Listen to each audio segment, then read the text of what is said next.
A very good evening to you.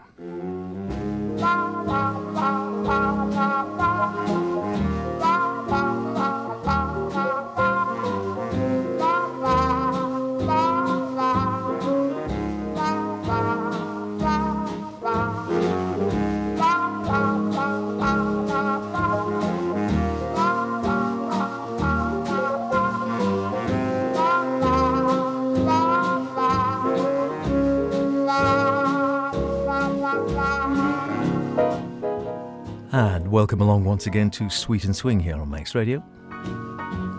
I'm Howard Kane, with you through until the top of the hour, as always. What have we got? How about some Chick Webb?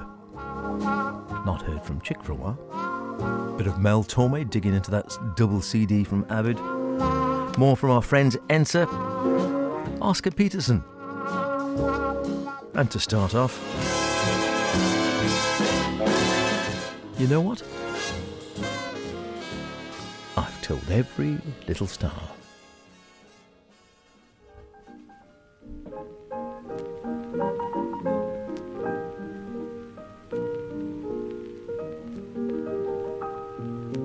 I've told every little star just how sweet I think you are. Why haven't I told you? I've told ripples in the brook, made my heart an open book. Why haven't I told you? Friends ask me, am I in love? I always answer yes. Might as well confess, if I don't they guess. Maybe you may know it too. Oh my darling, if you do, why haven't you told me? I make up things to say on my way to you, on my way to you. I find things to say. I can write poems too while you're far away. When you're far away, I write poems too. But when you are near, my lips go dry. When you are near, I only sigh. I've told every little star just how sweet I think you are. Why haven't I told you? I've told ripples in a brook, made my heart an open book. Why haven't I told you? Friends ask me, am I in love? I always answer yes. Might as well confess, if I don't they guess. Maybe you may know it too. Oh my darling, if you do, why haven't you told me? I've told every little star just how sweet I think you are. Why haven't I told you? I've told ripples in a brook, made my heart an open book. Why haven't I told you? Friends ask me, am I in love? I always answer yes. Might as well confess, if I don't they guess. Maybe you may know it too. Oh my darling, if you do, why haven't you told me?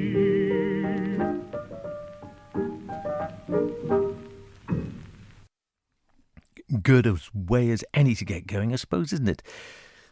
I've told every little star. Layton and Johnston, of course.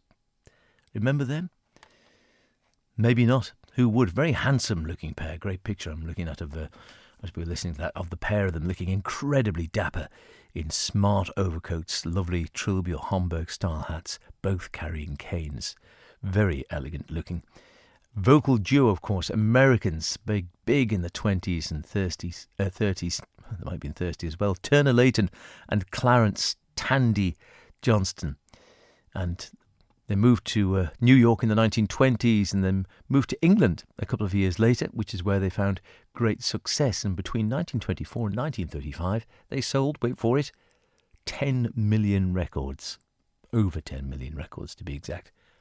On shellac, none of your downloads then, the real things. They appeared in pretty much any top venue you can think of, in London, Paris, across Europe as well, and gave command performances for the royal family on several occasions. Also on the radio as well, of course. But they disbanded in the mid-30s after a bit of a scandal. Who doesn't like a scandal, we have to say? Well, they arrived in England in the mid-20s, performed at exclusive London clubs such as the Kit Kat. I was having this debate with my brother the other day, because, no, the Kit Kat Club, that was in Berlin, that was the one about cabaret, because there is the copy of the Kit Kat Club down by Hungerford Bridge, I think it is, down in London, where the cabaret is currently showing in the West End, and it's done up as the Kit Kat Club. But I said, no, there was a Kit Kat Club in London in the heydays of the 20s and 30s, which indeed there was. And they also performed at the likes of the Colosseum and the Holborn Empire, I should say, and the Edward Prince of Wales was something of a fan. And they toured in Berlin and Brussels and Paris and played at the Salle Pleyel and all sorts of places. But then, in 1934, Clarence Johnson became embroiled in a very scandalous divorce case involving the wife of the orchestra leader and violinist Albert Sandler. And it was interracial. Of course, Layton and Johnston, both black men, and the woman was white. And, well, yes, no one's going to bat an eyelid these days, or I sincerely hope they wouldn't in any case. But back in the day, it was all a bit of, oh dear. And this interracial affair caused a stir in England, leading the judge in the divorce case to warn the jury that when deciding damages, they must get out of their heads, according to the judge, any idea of vindictiveness because of colour. I know, we've improved, but we're still not brilliant even today, are we? And after finishing their existing recording and performing contracts, Layton and Johnston broke up in 1935. Then afterwards, Turner Layton had a great solo career, stayed in England until he died in the late 1970s, and Clarence Johnson eventually married Raymond Gilbert Sandler in December of 1935 and began a new partnership with Jules Bledsoe in 1936. That's a professional partnership, but broke up shortly afterwards, and he and his wife eventually went back to New York, where he didn't last as long as his former colleague. He died in the early 1950s. Good sound they made there, wasn't it? Good sound indeed. What about this for a bit of a different sound? Ukulele Ike. Say it's only a paper moon sailing over a cardboard sea, but it wouldn't be make-believe if you believed in me. Yes, it's only a canvas sky hanging over a muslin tree, but it wouldn't be make-believe if you believed in me. Without your love, it's a honky-tonk parade. Without your love, it's a melody played in a penny arcade. It's a Barnum and Bailey world, just as phony as it can be. But it wouldn't be make-believe if you believed in me.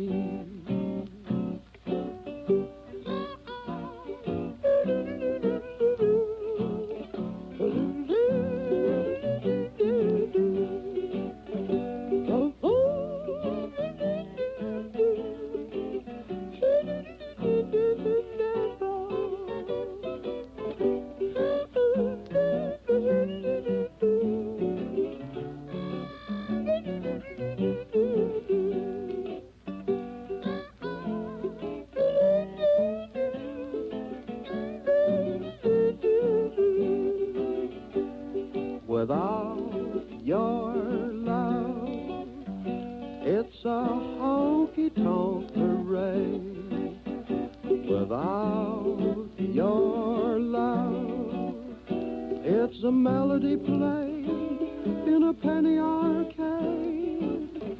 It's a Barnum and Bailey world, just as phony as it can be. But it wouldn't be make-believe if you believed in me. I like that. Good fun, wasn't it? Good fun. Ukulele Ike with, well, you recognise that, I'm sure, in any case, didn't you? It's only a paper moon. What else? Lovely tune, isn't it? Da, da, da, da, dee, dee, dee. Always really like that one. Ukulele Ike, well, wasn't actually called Ike Cole, of course. He was called Cliff Edwards, was his real name, and took on the stage name or nickname of Ukulele Ike and enjoyed great success in the 20s and 30s doing that sort of stuff, really. And your trivia question, here's a good trivia one for Trivial Pursuit. Did you recognise the voice? Did you think, sounds vaguely familiar, I wonder what's it remind me of? Some sort of character? Well, if I tell you, he did some voices for some animated cartoons. He's got that sort of voice, hasn't he? And then also supplied the voice of who? Any ideas? Walt Disney? Pinocchio? He was Jiminy Cricket. Jiminy Cricket in the classic Walt Disney Pinocchio. You can hear it now, can't you?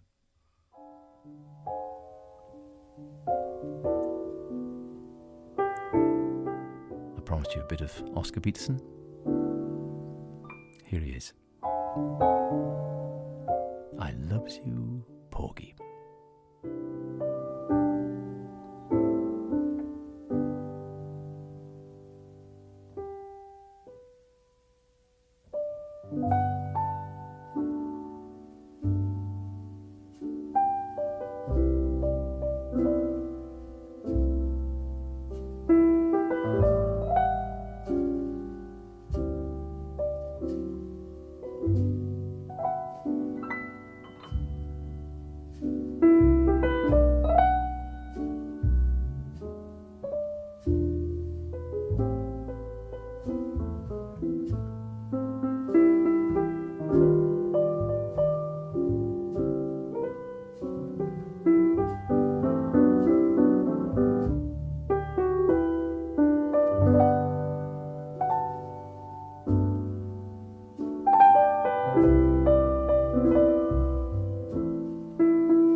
Wasn't that lovely? I love you, I loves you even. Porgy.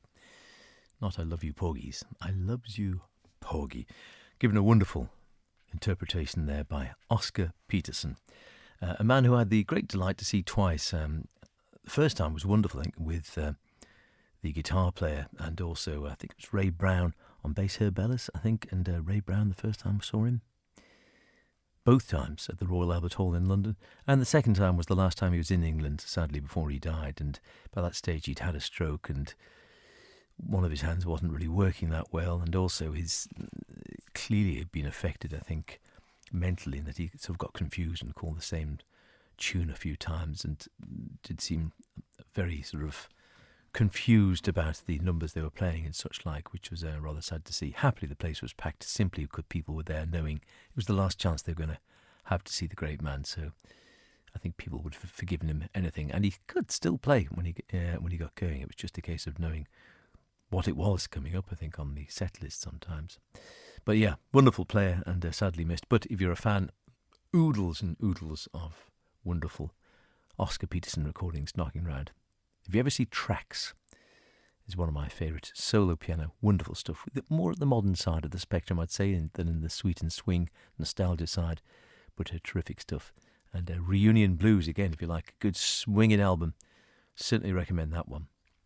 Speaking of swinging, what are those crazy cats at Ensa up to? I think they're off to Scotland or something like that. Glad to be back in bonnie Scotland again, with the bonnie banks and braes, the bonnie heather, the bonnie wee burren, and the blooming works manager. Our first composition is all about love. Shut all the doors and send the welfare supervisor out. The title of the song is She Does It All For Me. I have found the sweetest girl of all. She just waits to answer to my call. Mine is tall and stately, and she's just the latest word. Mine could do with slimming, still it's meat that makes the bird. What a weekend ration she is. Mine is a blonde, her page boy never needs a pin. She does it all for me. Mine has a fringe with last night's curlers still left in. She does it all for me. When mine's in the canteen, she looks absolutely great, toying like a lady with her middle piece of skate. Mine gets the bone stuck underneath her bottom plate. She does it all for me. Thank goodness she can't get fixed now anyway. She has got a heart so good and true, eyes that rob the sea of all its blue. Mine has dimpled cheeks and they're as pink as any rose. Every time mine blushes, all the blood runs to her nose. Send me old Layton Campbell. Mine puts nail varnish on her toes, they're so petite. She does it all for me. Mine's got a pair of feet that block up half the street. She does it all for me. When mine goes out walking, she trips gaily through the town, looking quite a picture in the very latest gown. Mine walks knock-knee to stop her stockings coming down. She does it all for me. Of course, the factory had to suspend her, you know. Mine's always singing, she has music in her soul. She does it all for me. Mine's got the kind of voice they use for shouting coal. She does it all for me. Mine is oh so true to me, she's really simply grand. Always drinks her lemonade, she knows I understand. Mine gets half pickled with Geraldo and his band. She does it all for me.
Whenever I hear Geraldo, I always think how modern actually a lot of it still sounds.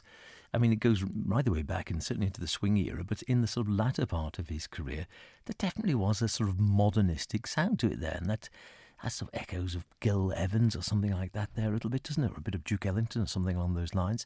Definitely has got a sort of modern tinge to the music, I think, no doubt about that. Doesn't sound dated at all, some of the latter Geraldo. Referenced in the first piece of that little twofer, namely our friends at Ensa. And yes, She Does It All For Me. A comedy number, as you gathered. Whether you get away with some of the lyrics these days, I suspect not. It's meat that makes the bird. Yeah, well, you know. It was of its day, which was quite a while back now. Late 1930s, early 40s, somewhere around about there, I think so. Knocking on for 90 odd years ago, so things have changed quite a bit, I dare say. But it was the Weston brothers, who were actually very funny, I thought, in many ways. They weren't actually brothers, they were cousins, and came up with this idea of a duo of the two sort of posh idiots to a degree. They'd always wear monocles, and they'd always wear evening dress for their performances. And they started out in the 20s calling themselves the Perfectly Polite Pair. And then they sort of broke up, or the act stopped, and it was ages before they sort of reinvented the act and then changed the name to the Weston Brothers. George provided the piano accompaniment to a lot of the songs. Kenneth was the other brother stroke cousin, and they did very nicely, thank you. They appeared in newspaper advertisements for various products, and then as now, adverts pay money, much more than you'll get for paying in a nightclub or playing live, I dare say, around the circuit. And they made enough cash out of variety things, particularly the advertising, to tour the variety circuit, flying in their own plane. That can't be bad, can it? There can't be many comedians who sort of, oh yeah, I'll just come to the next gig, I'll just fly up there in my private plane. And they would stay in the swankiest hotels as well. We're frightfully BBC, remember that one? That was the Weston Brothers. And also keeping up the old traditions was a goodie. They also got embroiled in a little bit of controversy in their day. Late in the 40s, 1948, Kenneth told a joke in between songs during a live performance on the home service. Can you imagine? I dare say the world must have come to a halt. The punchline of the joke, I don't know what the joke was, but the punchline, apparently, was that Hugh Gaskell, the then Minister of Fuel and Power, was guilty of nepotism. I mean, no one would bat an eyelid these days, but BBC Home Service, 1940s, dear me, couldn't be accepted at all. Big fuss in the press. The BBC edited the joke out of the repeat a few days after it went out live, and also broadcast a joint apology from themselves, the BBC and the Weston Brothers as well. The brothers then received a reply from the Solicitor General, who stated, and I quote, "Mr. Gateskill is happy to accept your assurance that no personal reflection was ever intended. He desires me to add that a number of people have asked him whether he has, in fact, got a nephew in the employ of the National Coal Board, which shows how readily there is assumed to be a substratum of fact behind such jokes. However, for Mr. Gateskill, and I hope for you, the matter is now at an end."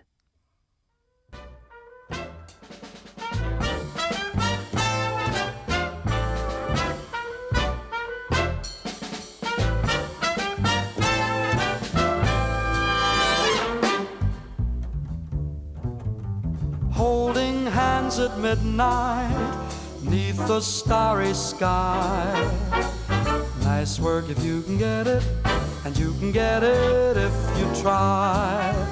Strolling with the one girl, sighing sigh after sigh. Nice work if you can get it, and you can get it if you try.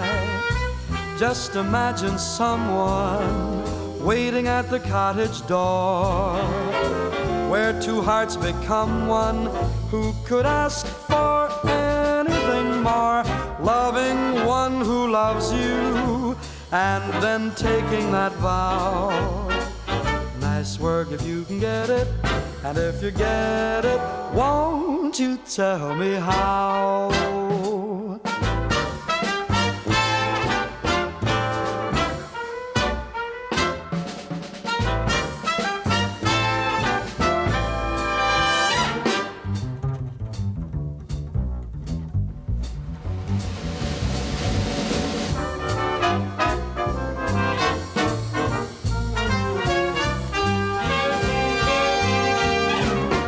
Nice work if you can get it.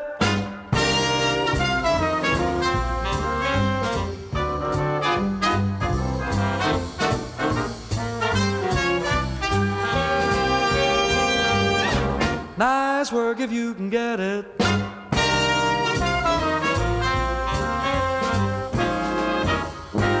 man who only lives for making money lives a life that isn't necessarily sunny. Likewise, the man who works for fame, there's no guarantee that time won't erase his name.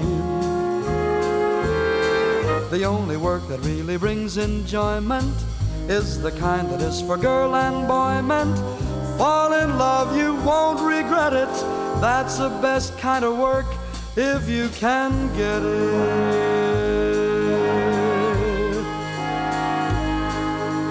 Holding hands at midnight 'neath the starry sky. Nice work if you can get it, and you can get it if you try. Strolling with the one girl, sighing sigh after sigh. Nice work if you can get it. Nice work if you can get it. And if you get it, won't you tell me how?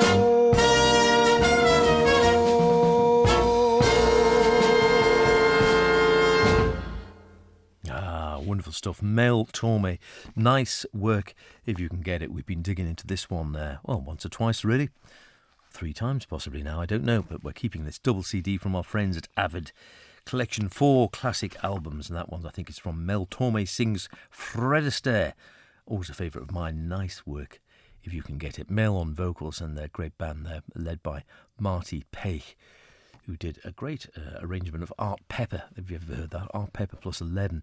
I think that was led by Marty Paich. Very good stuff indeed. And the likes of Jack Montrose on tenor there, Herb Geller on alto, and Pete Condoli on the trumpets. Chick Webb. I promised you some Chick Webb, the wonderful band leader of his day and a terrific drummer, even though he battled against a lot of personal or health problems, it has to be said. Fine player though, and a great band as well. How about this one? Azure.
Great track that, isn't it? Great sound as well from Chick Webb and the band back in the 1930s from an album which featured some of the vocals of the wonderful Ella Fitzgerald as well. But yeah, he was permanently crippled from a very early age, I think almost from birth, Chick Webb, but led one of the greatest bands going at the time, it has to be said, through the 20s and 30s. Absolutely wonderful stuff.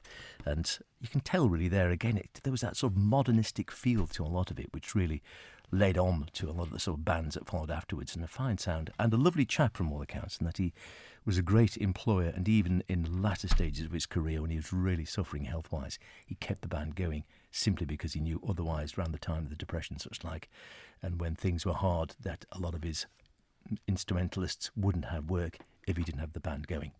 Terrific stuff. We better have a bit of our classic motoring music, hadn't we? We hadn't had any of that for a while. How about the Dorsey brothers, who are heading towards the crossroads?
There we go.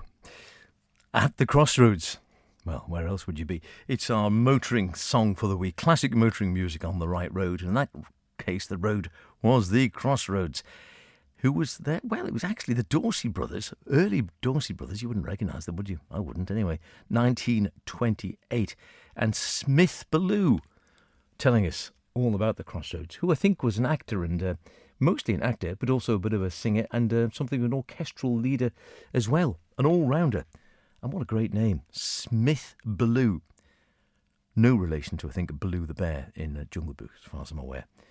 But yes, and he looked a very dashing chap as well, having had a quick peek at an old photograph of him. But yeah, good old rounder, and had that sort of 20s style voice there, didn't he? Very nice. Nothing wrong with that at all. Bearing in mind it was the 1920s. Where else would you sound? Good song. We'll have more of those next week. Some real great mix on this Right Road classic motoring music, from the really lovely to the absolutely completely bonkers, and all roads in between. Another man I had the pleasure of meeting, albeit briefly, was the band leader Illinois Jacquet on the wonderful jazz cruise I did 20 odd years ago. I've only done the one. Wouldn't mind going back for another, it has to be said. You can't beat it. And there they were on one night. There was jazz all the way for a week. The Caribbean, jazz, lots of food. You're getting the picture. Sunshine, wonderful food, a beautiful boat, the old SS Norway, now no longer in operation, I don't think. I think it's a gambling boat or something similar. But, oh, wonderful. And on whatever night it was, they said, and tonight on the deck at the rear of the boat, what's that one called? The stern, isn't it? The stern deck, whatever that's called. Poop deck? I can't remember. Let me know, Howard Caine at maxradio.com, CAINE, if you know the boat parts of a boat well, because I can never remember them. Anyway, on this night, it was at the stern, on the deck, at the stern of the boat, under a beautiful sky, and the Illinois Jacquet Big Band were giving it Dixie, a 20-something piece big band, with the man himself, again, no longer with us, of course, conducting from out front in the most wonderful multicoloured jacket. And I think I did get a picture with him somewhere, but it was long before digital, and I can't find it now. I'll have to sift through endless plastic bags full of prints to find it, because it was a lovely one. I said, oh, sure, man, I'll have a picture. And it stood me in my waistcoat and him in his wonderful coat of many colours beaming away after the gig. Terrific stuff. And what did the band sound like? Well, not a million miles removed from this, I guess.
Illinois Jacquet on the saxophone there. Not with an entire big band, I grant you on that one. But you get this sense of his tone, in any case, that big, wide tone. He had the Brute, I think he was, known as rather unpolitely, wasn't he? Or the Beast, the Brute, I think he was, Illinois Jacquet. And, well, you recognise the song Can't We Be Friends, I think that was. Roy Eldridge on trumpet, Jimmy Jones piano, Ray Brown bass, Herb Ellis guitar, Joe Jones at the drums from here, somewhere in the 1950s, from the album Swings the Thing. Oh my goodness, look at that. It is almost, as they say, that time again. I don't know where it goes.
One of those things, he'd had a few too many. Sure was a hungry crowd. They didn't leave a scrap for Rover. We ought to feel real proud and mighty glad the darn thing's over. No more company to feed, no more papers left to read. What's to do about it? Let's put out the lights and go to sleep.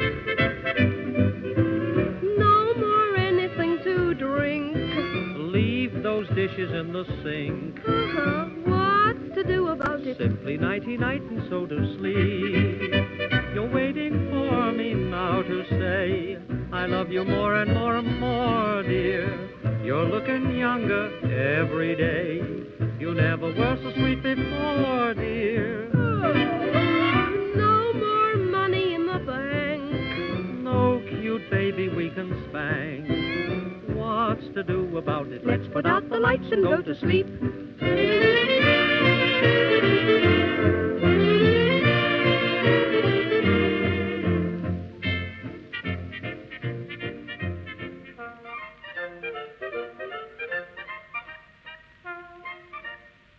Let's put out the lights and go to sleep. Something we're going to have to do fairly shortly, I think, because as I say, that time has caught up with us yet again.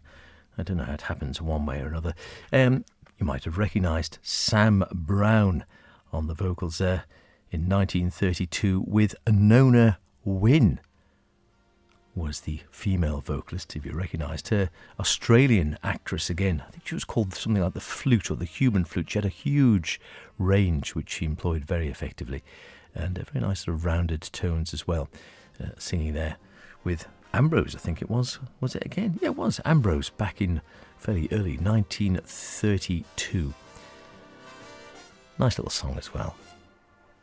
I see it was before the invention of dishwashers though, yeah. Just leave the sink, leave the dishes in the sink. We'll go to bed. You know the feeling, don't you, after a party?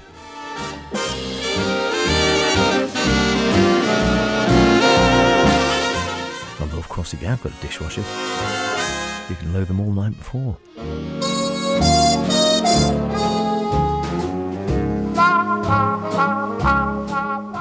That's more or less it for another week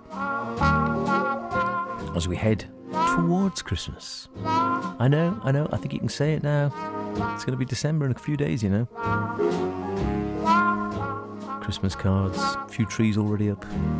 Not had a card yet, but It's always nice to send some out, isn't it? Anyway, whatever you're doing, stay warm, look after yourselves, stay healthy, start Christmas shopping now before it's too late, and I'll see you next week. Cheerio.